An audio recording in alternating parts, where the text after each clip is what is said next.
înger ce apare în noapte.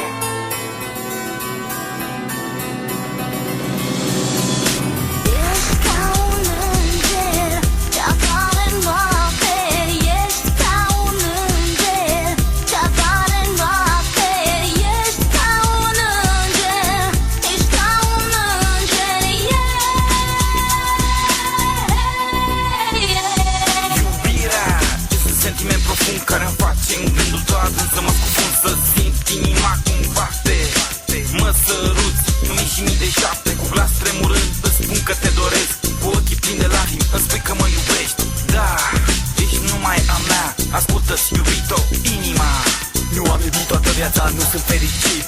Am rănit în suflet persoana care m-a iubit. Nu reușesc niciodată să iubesc. Oare cât pot să țină cât trăiesc? Aș vrea și eu o șansă de la Dumnezeu, să fie alături, să iubesc și eu. A rămas pentru mine un mister, să repet o șansă, să fie la fel. ești ca un